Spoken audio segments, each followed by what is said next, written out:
Hey, beautiful people. Welcome to another Fearless Friday. I am so excited to be here this morning and just to share a couple of minutes together to just be inspired and to kind of look at what does it mean to be a human being in this world and how do we do it in a way that's really beneficial to ourselves and also to other people. For those of you who don't know me, my name is Meg Hepner. I am I'm supposed to say I'm a trailblazer. I'm not a trailblazer. I'm a branch director for Happy Healthy Women out here in South Surrey, but I do have a beautiful and wonderful trailblazer joining me this morning. Whitney, welcome here. I would love to have you introduce yourself. Yeah, absolutely. That's funny because I've called myself branch director before.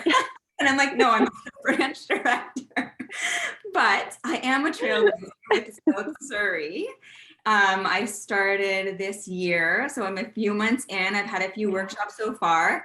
I am a health and life coach with a specific focus on autoimmune disease and chronic illness. So I work with clients who you want to implement dietary lifestyle changes and they need a little bit of help getting there. I work a lot with mindset tools and all of the practical things that go along with making these kinds of changes.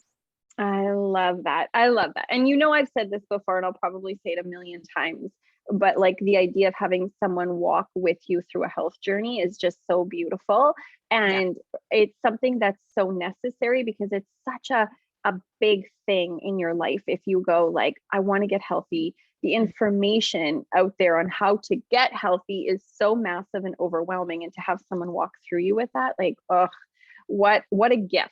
So I love that that's what you do.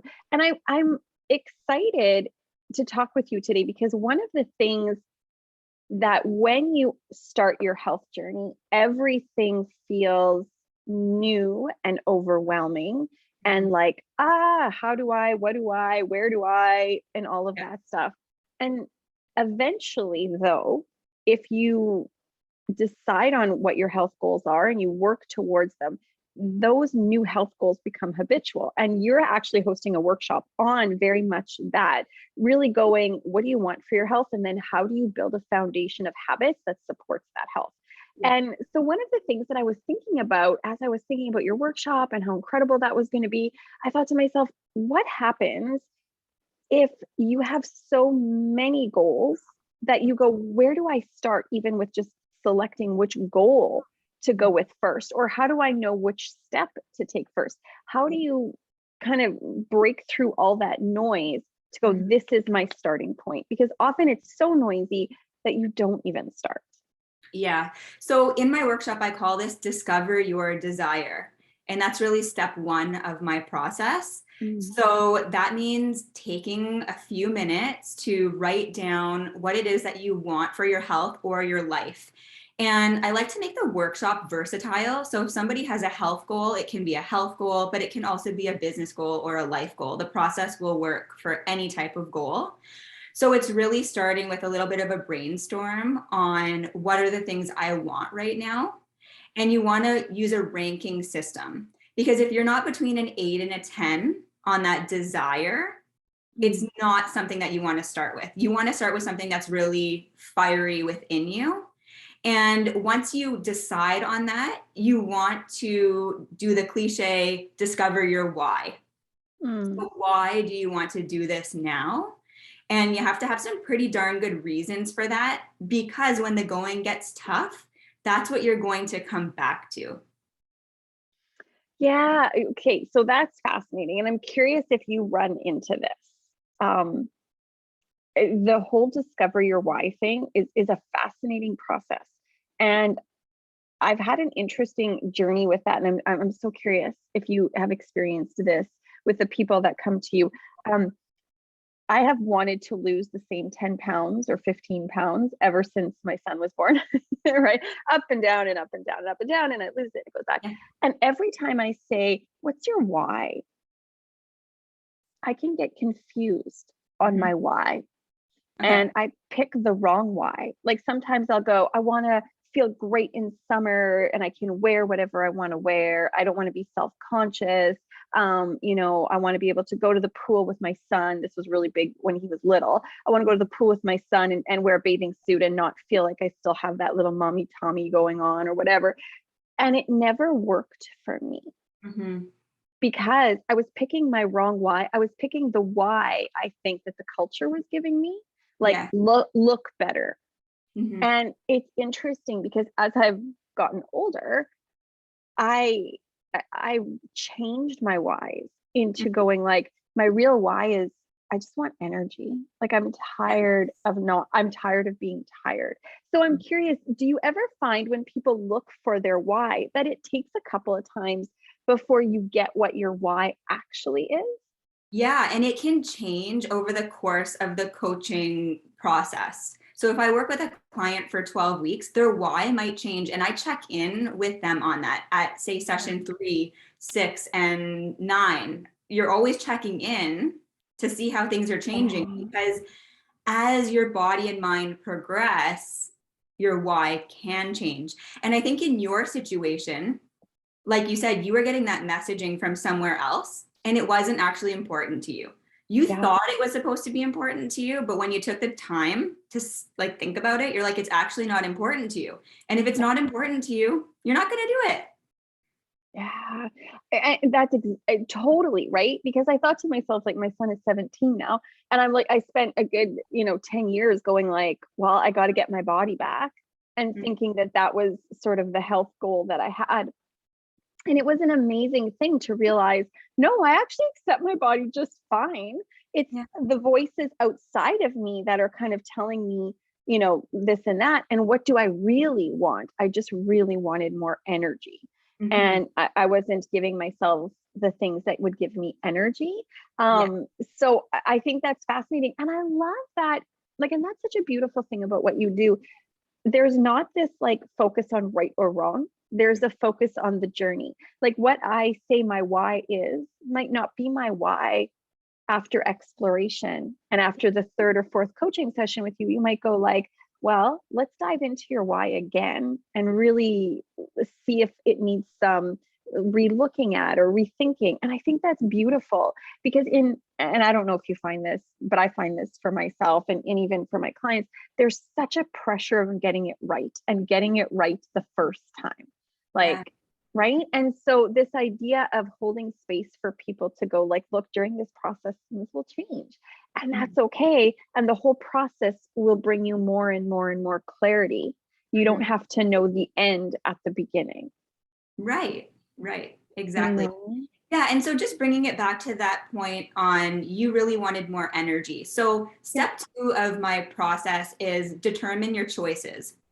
So if you say you want more energy, you would then make a list of all the things that you could possibly do to increase your energy. And I like to stretch your brain here. I don't want 3 or 5 items. I want like a brainstorm of anything you can possibly think of. And it can be outside the box. It might not be take a nap or drink green tea or some really, quick things that'll come to mind. And from there, we can narrow it down by asking ourselves, is this something that I want to do? Is it practical for my everyday life? Do I have the resources, skills, etc., to do this thing?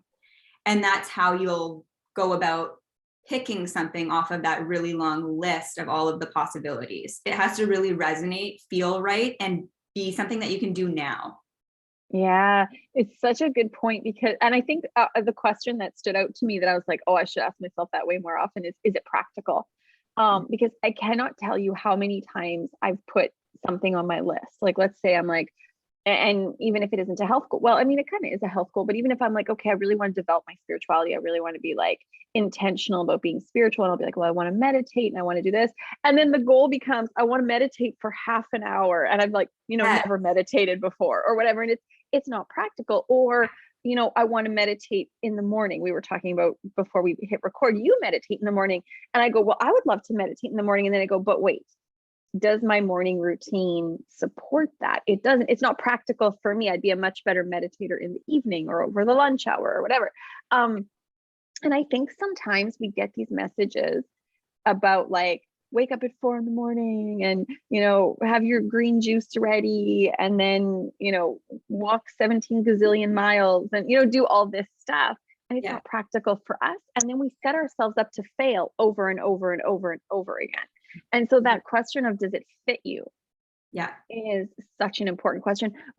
Have you ever had that experience where you've gone, oh, this is a trap that people fall into? They set themselves up to want this, but it's very seldom practical for people. I think what you mentioned about the goal being too big. And if you dive into any of the recent like habit research and books that are out there now, there's like Atomic Habits and Tiny Habits, and there's all these books about starting small. And it's for a reason, because you want to build that confidence before you start taking on bigger things. And I think one key element there is like self-compassion when you slip up, no matter what the goal is, how big, how small, to not beat yourself up and not think that if you slip up, that's a green light to continue doing the negative behavior. Because I've caught myself in this when I've been on autoimmune type diets where I'm out, I eat something wrong, then I start not feeling that great. And then I'm like, well, I already feel like crap today, so I might as well just eat, this, this, and this. And tomorrow will be, a new day. And I know people can spiral out of control, and that can become a week, that can become a month. And then the time is just totally lost. And you're like, what even happened? I thought I tried to implement a new healthy habit. Yeah. So it comes back to that awareness, and even keeping an awareness journal. So what habits, a lot of us don't even know what habits we have, but they account for, I think it's like 45 to 85% of our day. Actions and thoughts are based on habits. So the first step is become aware what's actually going on. What do you actually want to keep? And what do you actually want to change or add? And then go from there.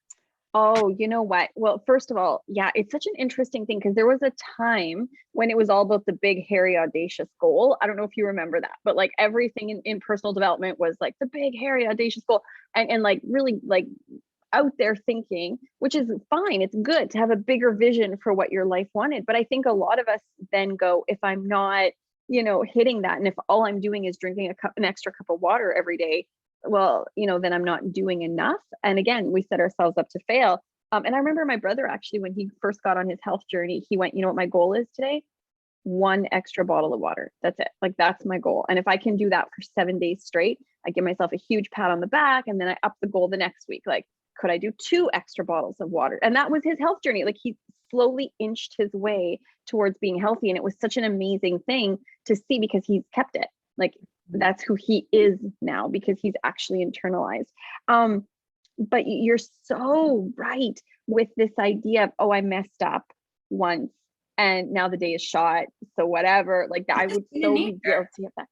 Human nature, right? And I often find that, and I'm curious, how do you hold that? Like, as women, we're on a cycle, right? And I find like for the 3 weeks of a cycle, you can be pretty dedicated. You kind of have that energy to be dedicated. And then there's a week or a week and a half where it's harder to be dedicated because God, a piece of chocolate would be so good. Or like, and the level of self-control and self-discipline just plummets. So what do you do during that time when you go, oh, this is going to take that extra oomph because I'm in a part of my cycle where maybe I'm not as determined or I'm not as connected to my why. I'm a little bit more like whatever. I just want the instant gratification. Well, a few things come to mind. The first is deciding ahead of time. So you can decide that during your cycle, you're going to allow yourself a couple of squares of dark chocolate each day. And that's just part of what you do. And that's fine. You're happy with that. The second is being okay with sitting in discomfort, because we're always looking for something to self-soothe. And so if you can sit and potentially meditate or journal or do some stretching or breathe, whatever resonates with you, sitting in the discomfort. And then the third which is going to frustrate some people when they hear this. A craving is just a thought. Because you know this because if you have a craving and then you go do something, you don't want the thing anymore. You become distracted. If it was a truly biological, physiological thing, you'd be out doing the other thing and still being like, I want that, I want that, I want that. But when your mind is taken off of it, you don't want it anymore, which shows us that it's just a thought. And I've practiced this on myself, and it's tough. It's tough when you're in that moment and you're like, I really want this thing. And then you tell yourself, that's just a thought. I think I want it. I'm telling myself I want it. But if I go and get immersed in something, if I go out with a friend, or if I start a workout or become immersed in my work, I'm going to forget about it. Wow, that's fascinating. And I love that you brought that up. I love that you brought that up because I have an example of knowing the difference. When I was pregnant with Harrison, is my youngest son, he's 15 now, but when I was pregnant with him, all I wanted to eat was oranges, mandarin oranges, and chocolate milk. And it was so cute because my husband, we lived in Manitoba at the time, and you could get these, we called them Christmas oranges because in Manitoba, you only got them at Christmas. But like we would get this big box of Christmas oranges and a 2-liter jug of chocolate milk. And that was all like, and I would try to eat something else and I would feel like throwing up. I would feel like disgusting, whatever, but I would eat oranges and drink chocolate milk. And I literally did that for 8 months. I remember I was pregnant over Christmas and we would go into my mother-in-law's house and it smelled like turkey and mashed potatoes and all this stuff. And I was like, ugh, could I just have an orange and chocolate milk? And it was like my body wanted it desperately. And I could not distract myself from it. It's like a little different with pregnancy, right? And which shows you that's the physiological thing. Yeah. And that is across the board. Like, ask any pregnant woman, they're going to tell you there's things that they're averse to and there's things that they want. And that is just the way it is. So I haven't actually worked with a pregnant woman, but I would definitely be handling them much differently than people who are not pregnant. Totally. Right. Because, and that's exactly what I was kind of going for. Like that felt like my body said, go and get it. And now I still love oranges and I'm still like, my body needs an orange. But if I like go to work or, if I go into Vancouver, if I, do something else, I'm like, oh yeah, that's right. We should go pick up an orange. Like, but it's, I can tell the difference. Yes. It's like, it's a desire, it's a craving, but it's not like a biological, like gotta have it. So that really brings a lot of clarity. And I really appreciate you bringing that up because that's fascinating because we can so often go, well, if I'm craving it, my body must need it and use that as an excuse to kind of go around some of our health goals. Because why else would I be craving it, right? I love that. Yeah. That's fascinating. Okay, so like every time, I know we've talked for a few minutes and then I'm like, oh, I got this nugget, I got that nugget. Now I feel like I just know so much more. So you're having a workshop. It's coming up in May. Tell us a little bit about it and tell us where we can find it. So it's going to be much like our discussion today. I have a process that we follow, and you don't need to know anything before coming into the workshop because we start with discover your desire. So you'll do that there in the workshop, followed by determining what your choices are, devising a plan, and a couple of mindset tools to help tie everything together. So I'm hosting that on May 25th at 10:30 a.m. Pacific. And I would love feedback from the group about timing of workshops, because I'm happy to move things around. If more people want to come in the evenings, I can make that work. I have, I think, 4 or 5 different workshops that I've created, and I've poured so much value into them, and I don't want them to go wasted based on the time of day. So if anybody has feedback, you can, drop a comment or you can email me directly. It's Whitney@whitneycoupland.com. Fantastic. Yeah, for sure. Because I mean, even from a short conversation like this, there's so much there. So I know your workshops are like jam packed full of good stuff. And yeah, it would be so sad to miss it simply because the timing didn't work. And so for sure do that. And I know your event is up on Eventbrite already, so people can find it on Eventbrite. It will be up on Meetup, I'm sure, shortly, or probably by the time this comes out, it'll be up. So definitely go and look at that. And if what we've talked about today has inspired you, send Whitney an email, a DM, on social media, whatever, and connect with her. Because if the workshop is good for you, great. But if you're going, wow, I would love a one-on-one, that would be fantastic as well. So don't hesitate to reach out. Thank you so much for this. Honestly, you're so generous with your knowledge and your expertise and your wisdom, and we appreciate it. Because sometimes you just need to hear a little nugget to make you go, oh, wait, I can do this again. So thank you so much for that. Awesome. It's always fun. Yeah. All right, ladies. Thank you for joining us. We will see you next Friday. Until then, take good care, everyone. Bye. Bye.